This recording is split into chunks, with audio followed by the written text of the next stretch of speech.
Hi everybody and welcome back to Lost Genre Reddit Stories. This post is from the subreddit Relationship Advice and it's by user throwaway5267981. I think my male 29 girlfriend, female 28 doesn't see my children as legitimate and I don't know where I can go from here. I'm going to try and summarize this situation as much as possible. It's late here, so if things don't make sense, please ask me to clarify. My girlfriend, M, and I met when at university almost 10 years ago. We had been friends on and off since then, but it was never like we were super close. We met again at a New Year's party in 2023 and we started talking more and eventually we started dating. Also, I'm a foster parent. My parents were also when I was growing up and once I reached the age to qualify, I trained to become one myself. I've been fostering since I was about 22 years old. I currently foster 3 boys. The older 2 are biological brothers and moved in with me early 2022, but the youngest one, 11, has lived with me since June 2019. This is something that I obviously made very clear to M when we started dating, to which she had always been incredibly supportive. I introduced her as my girlfriend to them about 6 months ago. I know that took me a long time, but I'm super cautious with introducing new people to them, especially considering some of their pasts surrounding step-parents. She never rushed me into introducing them and has never tried to force a relationship with them. Looking back, I don't know if she has even tried to form a solid relationship with them at all. 11 has been moved to a long-term placement with me, which is 2 steps below adoption. It means he is never going to be removed from my household or reintroduced back into his biological family. He is my son, calls me dad, etc. He hadn't been in contact with his bio family for over 2 years and has been really wanting to get in contact with his mom.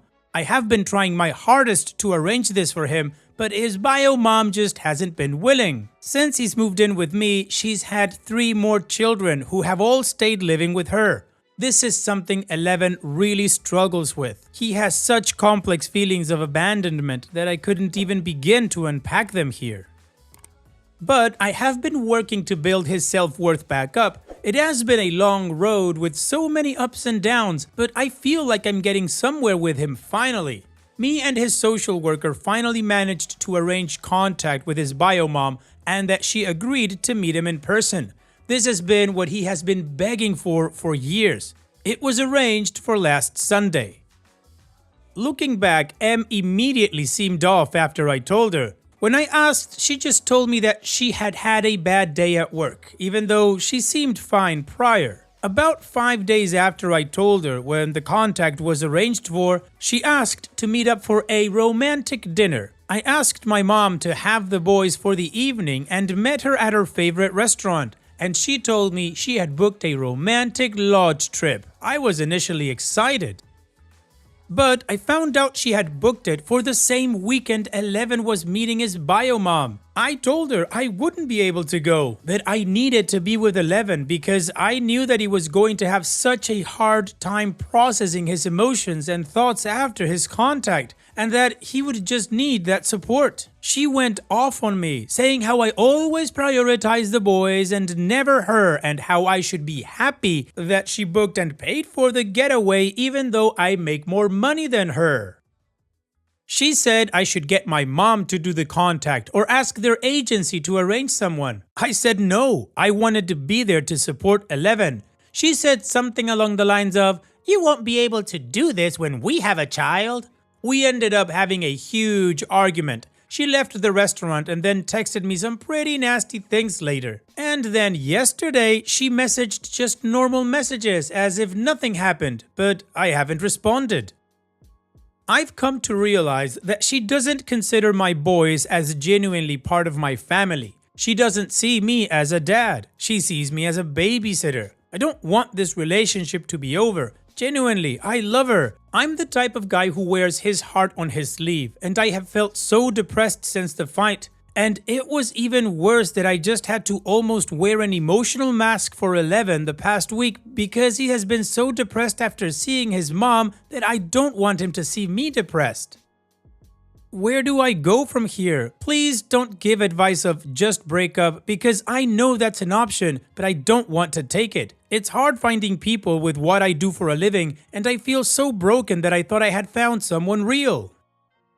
Well, OP, I'm really sorry. You're not gonna like what I have to say, but for the sake of your kids, which are the people you need to put first, just like any other parent, to me it's clear that you need to move on from this relationship unless she really does see you as a dad and not a babysitter. But really, with that comment alone of you won't be able to do this when we have children, that said it all to me. To me, this can only mean one thing, that she's going to force you to stop being a foster parent once you guys get married or have kids of your own. And if you refuse to do so, well then those kids are going to have a really horrible time living in a home where one parent loves them and the other one either ignores them or just dismisses them. And sure, I understand that Reddit usually goes to the just break up advice, but in this case, man, it's your kids. Your kids come first. That's what we do as parents. And if your girlfriend just put you in the position where you will have to choose, then you know deep down in your heart what you need to do. And what do you guys think about OP's situation? What kind of advice would you give him? Let me know in the comment section, and now let's check out the community comments. Le Corbeau Melaze says, Mate, you do prioritize the kids over her, and you should. Ask her if she had a biological child. Would she put up with you complaining that she doesn't put you above her child? If she says no, then you have your answer. With all kindness, you love the woman you thought she was. The warning signs were there since you first introduced your kids with her lack of engagement, but the mask is off and she's decided that you're hooked enough for her to show her true colors. Do you honestly want to be with someone who thinks that she's more important than your children? This isn't something you need to explain to her or make her understand. If she doesn't empathize with you and realize that you have important responsibilities to these boys, especially given their traumatic upbringing, she never will. Believe me, you will find a woman who will understand and love your kids as much as you do. IMLTR says, so this comment, quote, she said something along the lines of, you won't be able to do this when we have a child, end quote. Did not make you stop and think? She fully expects you to stop caring for the children who are not yours. If this is real and you love these kids like you say you do, you have no choice but to break up. And Dopey responds, I didn't miss that red flag, that's what caused our huge argument. What made me conflicted was the fact that she hasn't been like this before. Yes, she's been distant with them, but I thought that was because of the trauma I told her about. But now I'm thinking it's because she doesn't respect them as members of my family. HP Stole My Birthday says, well, she's shown her true colors, so you can do with that information what you would like. You can try to work this out with her, but knowing what you know now, can you ever trust her with your boys? Do you think she would or would want to build a relationship with them if she stays in your life? It almost seems like she's viewing them as placeholders until you have a child together. How would that dynamic go with this knowledge? Or you can cut your losses now and probably have a lot less future drama. And OP responds, you're probably right. It just sucks so bad because so many women are immediately turned off when I say I'm a foster parent, something I honestly didn't expect. Additional information from OP's comments. My kids aren't temporary. I don't see them that way. As I mentioned, 11 is long-term matched with me and the other two are in the process of being matched. They are as permanent as biological children and I see them no differently. The thing that is making it so tricky for me is that I can see 100% that she is being irrational, but she's never acted like this before. Maybe there are little things looking back, I can see red flags that I didn't notice before, but to straight up act like this, it was like she was a different person. Also, for those of you asking, Eleven's meeting with his mom went great. She was surprisingly amazing and told him things he really needed to hear. Nothing that happened was your fault, etc., which was so cathartic because he blames himself so much for being taken into care. It obviously hasn't automatically solved anything for him, but if she keeps acting like that, it could be the start of a breakthrough for him. The contact was great, but it made him spiral for days after. Kept him off school because he couldn't sleep and we got pizza together, just the two of us. The other boys also got a special dinner when they got home from school. It's been so hard because I'm just putting on an act for him because in the back of my mind, all I can think about is M. I've come to realize, I think, that's what she wanted. She wanted me to be distracted. Someone pointed it out to me. It's coercive control she's been doing on me. Alright, well, even though OP did not want to hear it, the community mostly told him that he needed to break up. And from his additional context, we kind of get the impression that he's understood that point. Also, we got some great news on 11 that his meeting with his bio mom went great. That is awesome. So now, let's move on to the update to see how this story ends. Hi everyone, thank you guys for the support I got from my first post. I really appreciate all the love I got sent about me and my boys. I just wanted to clarify some things from my original post. Some people made a lot of really unfounded assertions about me and my family based simply off the post. 1. People saying I would let M abuse my sons. Obviously not true, and I think it's mad that people even came to that conclusion. I was slow to introduce M to my boys due to their past trauma with step-parents, only introducing them about 6 months ago. Looking back, I can notice that she was very distant with the boys, but at the time, I had attributed that to her maintaining boundaries because of their past trauma. 2. I had people commenting that I would be giving my sons up when I had biological children. Simply not true or even ever suggested by me. I don't really need to say this, but obviously not true and pretty insulting thing to even try to suggest. 3. I had people commenting that I shouldn't call my children because they haven't been legally adopted. 11 has been long-term matched with me and my other 2 are in the process. They are as permanent as biological children. I see them no different and they don't see themselves as any different. And 4, I even had people saying I was perpetuating toxic masculinity by saying I was wearing a mask to support 11 while he was depressed after seeing his mom. I expressed my emotions to him plenty. He did not need anything additional at the time. I did wear a mask so I could support him without him thinking I was feeling overwhelmed. Anyway, just thought I'd hop on and give an update about where M and I are at currently with our relationship. I messaged M back and asked that we meet up and have a conversation in person. By this point, I had already decided I was going to officially end things with her, but I didn't say that over the phone as I think it's more proper to do it in person. We met up in town. I asked her why she booked the holiday for the same weekend as 11's visit even though she knew it was then. She told me she forgot, but honestly, I don't believe her. I think this was a test.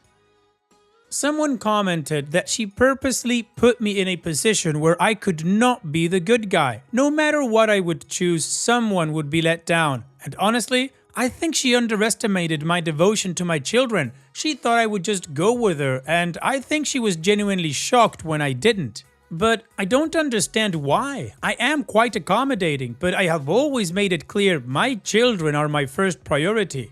I asked her if she fully understood what my boys mean to me. She said she did. But then, in the same breath, tried to say again that I could have arranged someone from the agency to take him to the visit. I asked how she would have felt if your father cancelled an important day with you to go on holiday with their girlfriend. And she said to me, "You aren't their dad, you need to stop acting like you are." I tried to say something I had planned out before, but I am such a bad speaker it probably didn't sound anything as good as what I am about to write. But this is what my plan was. I am their father, I am. Just because they aren't related to me by blood does not make them less of my family. They are my children. The fact you think I'm not their dad is insane. There is absolutely no way I am letting you poison our relationship or act in any way toxic to them. They mean far, far more to me than you ever have or ever will. Our relationship is over, and I left. I feel like she's changed so much, but someone commented that she's actually just showing her true colors, which is true perhaps, but I feel so led on and hurt. It's so hard to date with what I do for a living, so hard. But as you guys said, I don't need to stay in a toxic relationship just because I'm scared it will be hard to find a new positive relationship. I also had people say it will be easier in my 30s compared to my 20s because people will want to settle down more. I hope that is true. Anyway, we are completely through. If I could use this moment to say, people please look into fostering. Fostering is hard, so hard, but really worth it. You are actively creating a better future and life for an individual in ways that you might not even see, but you are. You are creating a safe and loving environment for an individual that may have never had it before. You are helping a person have a positive future, whereas they may have just fallen into the cycle of abuse before. If you are a caring and loving person, please look into it. Well, it'll be good for you for standing up for your kids and ending this relationship. Regardless of how you did it or what words came out, the message is clear. Your kids come first. That's the important thing. So on that note, OP, here's wishing you and your children the best in the future. Thanks so much for sharing and take care. And now, let's finish this video with a mood booster post. This post is from the subreddit Malicious Compliance and it's by user 6cheddar6. Want me to take all my stuff and leave? No problem. This was a couple of months ago back in May. I had been living in an apartment with 3 other roommates, so 4 of us total, for about 8 months. We are all women in our 20s. I barely interacted with my other roommates at all. Just between our jobs and classes, we never saw each other. We all had our own rooms as well. For some context, on May 5th, my fiance and I were planning to move into a new apartment together. So by the evening of the 4th, I had just about all of my belongings packed up. More on that later. Though I barely interacted with my roommates, I felt like we coexisted well and we never fought or argued about anything, except for some minor instances with Vicky and Kara. Those two were friends and Vicky was definitely the messiest of the 4 of us living there. She would leave her clothes in the dryer for days, pile dishes in the sink for more than a week before cleaning them, and often forget food in the fridge until it would rot. Maybe 5 times throughout my time living there, I would get a text in our group chat from Kara saying something like, "Hey OP, I talked to the others and they said the dishes in the sink aren't theirs, so please clean them." This was annoying, but it happened infrequently enough it wasn't awful, and I figured Vicky lied to Kara about messes since it was just easier to throw me under the bus rather than to own up to it herself. On the evening of May the 4th, be with you, so the night before I was planning to move out, Kara sent a very long and scathing text to our group chat. She went on and on about how she is tired of my messes, hates all my stuff strewn about the apartment, and also personally attacked me, calling me disgusting and inconsiderate. Since I was leaving literally the next day, I didn't see any reason to start a fight. I just said it was her lucky day and I was actually moving out the next morning. She replied, "Whatever you say, just take all your stuff and leave." Now the malicious compliance. As I had mentioned earlier, I had packed most of my belongings already, but technically not everything. The 4 of us all moved into the apartment at about the same date, but I moved in a few days earlier than the others. This means I had bought a lot of the communal items myself. I was planning to leave these out of kindness, despite them being worth around $400. However, once I got that text from Kara, I decided I would in fact take all of my stuff and leave. These communal items included all trash cans in the whole apartment, $100, the Wi-Fi router, $150, a large metal shelving rack, probably the one that hurt the most, $150. The shelving rack was likely the most devastating loss for them since they had tons of stuff. For reference, the kitchen had 10 cupboards and 8 drawers, of which I used 2 cupboards and 1 drawer to store my items. The cupboards I used were also the ones above the microwave and the fridge since I am the tallest and wanted to be considerate. All the rest of the cupboards, drawers, and the entire metal rack, which had 5 large shelves, were filled to the brim with my roommate's stuff. Essentially, there was absolutely no way they'd be able to fit it in the amount of space I left behind without buying another rack or putting it on the counter and floor. I was careful to keep all their stuff from the rack organized and neat when I removed it, and everything from the rack completely covered the counters, kitchen table, and coffee table in the living room. I moved out peacefully with all my belongings the next day and have been happy in my new apartment with my fiance. A few days after moving out, Vicky texted in the group chat that, "FYI, the Wi-Fi isn't working anymore. I wonder why." And at that point, I left the chat. I've wondered how long it took Kara to realize that it actually was never me that was making messes in the apartment, but I guess I'll never know. And it really doesn't matter, OP, because you've moved on to a better life and a better roommate, definitely. So good for you for taking all your stuff just like they wanted you to do. Thanks for sharing, OP, and take care. And that's it for today's video. Thank you so much for taking the time to watch it. Now, if you've gotten to this point in the video, I assume that you like these stories that I'm reading out. So here are a couple more that you might enjoy. And if you don't have any time to watch another story right now, save it for later. And also, don't forget to hit that subscribe button.